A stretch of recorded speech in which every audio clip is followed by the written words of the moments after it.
Topic है automorphism of a group. Automorphism of a group क्या होता है? Let G be a group and let the composition in G being denoted multiplicatively then a mapping F such that G tends to G is called a automorphism of G. G माना G कोई group है और इसमें composition in G being denoted multiplicatively then the mapping, और हम एक mapping F such that G tends to जी ले रहे हैं, तब यह मैपिंग ऑटोमॉर्फिज्म कहलाएगी यदि एफ इज वन वन हो, एफ इज वन वन हो, एफ इज ऑन टू हो और f preserve group composition f A B equal to F A dot F b for all a belongs a comma b belongs to G. इसका मतलब ये हुआ, एक बार फिर से देख लेते हैं कि जी हम कोई ग्रुप मान लेते हैं, तब उसका कंपोजिशन एक जी में ही लेते हैं और एक मैपिंग निर्धारित करते हैं f such that G tends to G. तब हम इस मैपिंग को ऑटोमॉर्फिज्म कहते हैं यदि ये तीन कंडीशन फॉलो करे। पहला है एफ इज वन वन, दूसरा एफ इज ऑन टू, तीसरा है प्रिजर्व ग्रुप कंपोजिशन, मतलब एफ ए बी का जो मान आएगा वो मल्टीप्लिकेटिव फंक्शन में अलग अलग आएगा, f a into f b. Thus an isomorphism of a group G onto itself is called an automorphism. तब ये पूरी प्रक्रिया ऑटोमॉर्फिज्म कहलाती। इसमें एक नोट देख लेते हैं। If G is a group, then the identity mapping I such that G tends to G such that Ix equal to X is trivially an automorphism of G. Indeed, it is one onto and Ixy equal to Ix into Iy, मतलब वही preserve composition की property लगी for all x comma Y belongs to G. इस note की ज़रूरत पड़नी है तो इसलिए इसको बताया जा रहा है कि जी कोई ग्रुप हो और एक आइडेंटिटी मैपिंग ली जा रही है I such that G tends to G, जहाँ पर I x equal to x है, तब ये तीन कंडीशन फॉलो करेगा, वन वन होगा, ऑन टू होगा और preserve composition of a group होगा, मतलब I x y equal to I x dot I y for all x comma Y belongs to G. तो इस प्रकार से ऑटोमॉर्फिज्म ऑफ ग्रुप हो गया। अब इसका एक एग्जाम्पल देख लेते हैं। एग्जाम्पल नंबर फर्स्ट है, let G plus be the additive group of integer, Z plus कोई एडिटिव ग्रुप ऑफ इंटीजर है, so that the mapping F such that G tends to Z, और एक मैपिंग है F such that Z tends to Z such that F N equal to minus N, जहाँ पर F N की value है minus N, for all N belongs to Z is an automorphism. तब हमको दिखाना है कि यह मैपिंग ऑटोमॉर्फिज्म है। तो ऑटोमॉर्फिज्म दिखाने के लिए तीन कंडीशन फॉलो करानी पड़ेंगी, एफ इज वन वन हो, एफ इज ऑन टू हो और F A B equal to F A dot F B हो। तो पहले बात करते हैं एफ इज वन वन। तो एफ इज वन वन के लिए देखते हैं, for N comma M belongs to Z, हम एन और एम को जेड का एलिमेंट मान लेते हैं, तब F N equal to F M.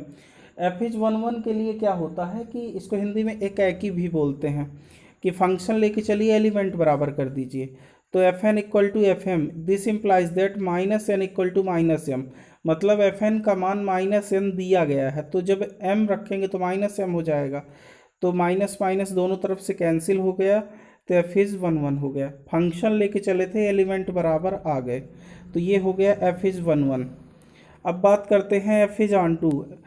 Since for any small n belongs to z, then there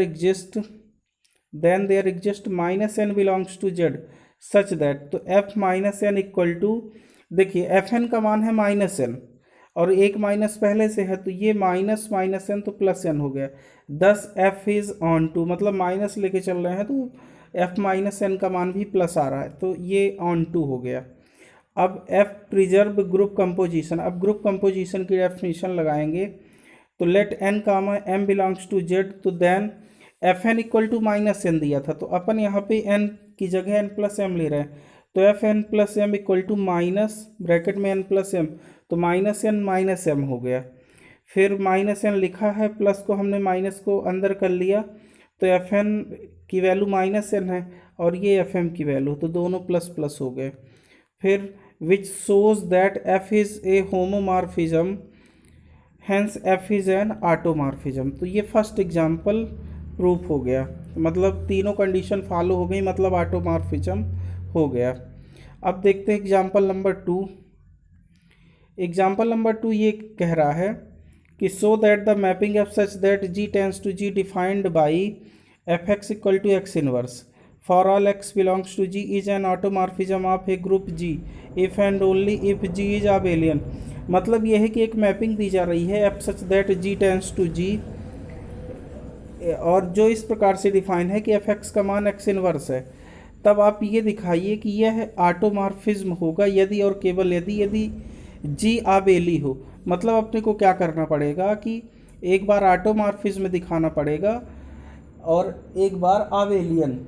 तो देखते हैं solution. First assume that G is abelian. हमने मान लिया कि जी आबेलियन है, तो मैपिंग लेते हैं f such that G tends to G. तब एक मैपिंग लेते हैं, तो एफ एक्स का मान एक्स इनवर्स ये दिया गया है। तो to prove that F is an automorphism, तो अब ऑटोमॉर्फिज्म हमने माना, अपने को ये दिखाना कि एफ ऑटोमॉर्फिज्म है, तो इसके लिए 3 कंडीशन होंगी। तो तीनों कंडीशन देख लेते हैं। एफ इज़ 1 1, तो हम मान रहे हैं for X comma Y belongs to G we have F x equal to F Y. मतलब फंक्शन लेके चल रहे हैं एलिमेंट बराबर लाइन, तो एफ एक्स का मान ऑलरेडी एक्स इनवर्स दिया गया, तो एफ वाई की जगह भी वाई इनवर्स हो जाएगा। दोनों तरफ का इनवर्स लेने पर तो एक्स इनवर्स का inverse equal to Y inverse का इनवर्स, तो इनवर्स का इनवर्स वही एलिमेंट आ जाता, तो एक्स इक्वल टू वाई, तो देन एफ इज़ 1 1। तो पहला प्रूफ हो गया। अब एफ इज़ ऑन टू देखते हैं। तो ऑन टू के लिए क्या होगा, if X belongs to G then there exist X inverse belongs to G such that F X inverse. तो देखिए F x equal to x inverse पहले से दिया, तो अब इनवर्स ले लिया तो इनवर्स का इनवर्स हो जाएगा, तो वही एलिमेंट मिल गया। मतलब इसमें क्या होता है कि जिसका इनवर्स आप लेके चल रहे हो ऑन टू में वही एलिमेंट आ जाता है, तो 10 एफ इज ऑन टू, ये भी हो गया। अब एफ प्रिजर्व ग्रुप कंपोजिशन, तो अब अपन ग्रुप कंपोजिशन देखते हैं। Let x y belongs to G, तो f A B equal to a b का इन्वर्स हो जाएगा। तो ए बी का इन्वर्स कैसे खुलेगा, उल्टा खुलता, मतलब ए बी का इन्वर्स खुलता है बी इन्वर्स ए इन्वर्स, ये प्रॉपर्टी होती है ग्रुप में। तो अब कम्यूटेटिव से क्या हो जाएगा, ये ए इन्वर्स बी इन्वर्स हो जाएगा। तो ए इन्वर्स एफ ए की value, b inverse f b की वैल्यू, इस प्रकार से कंपोजिशन भी हो गया। तो then f is an automorphism of G, तो हमने ऑटोमॉर्फिज्म ऑफ जी प्रूव कर दिया। अब we have to prove that G is a abelian. मतलब अब अपने को दिखाना है कि जी आबेली है। तो आबेलियन के लिए क्या होगा, एफ ए बी लेके चल रहे हैं, तो ए बी का इन्वर्स हो गया, तो बी इन्वर्स ए इन्वर्स हो गया, बी इन्वर्स एफ बी की value, A inverse f a की वैल्यू। इसको फिर ऐसा लिखा जा सकता है एफ बी ए। तो हम एफ ए बी लेके चल रहे हैं, एफ बी ए मिल गया, दोनों तरफ से फंक्शन हट गया, तो a B equal to b a. तो this implies that G is abelian. तो ये आबेलियन भी अपन ने प्रूव कर दिया। अब एक थर्ड एग्जाम्पल है। तो ये पिछला वाला एग्जाम्पल इस प्रकार से था कि ऑटोमॉर्फिज्म दिखाना था और आबेलियन दिखाना था। तो ऑटोमॉर्फिज्म की तीनों कंडीशन फॉलो हो गई, और आबेलियन के लिए कम्यूटेटिव लॉ फॉलो हो जाए तो आबेलियन हो जाता। तो ये प्रूफ हो गया। अब एग्जाम्पल नंबर 3 देखते हैं। Let G be a non आबेलियन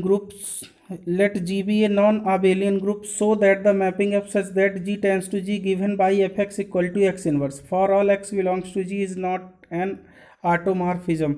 मतलब एक नॉन आबेलियन ग्रुप है, तो सो दैट द मैपिंग, एक मैपिंग ली जा रही है जो इस प्रकार से है कि f x equal to x inverse, तो x belongs to G is not an automorphism. तब f x equal to x inverse जो है वो ऑटोमॉर्फिज्म नहीं है यदि आप नॉन आबेलियन ग्रुप ले रहे हैं।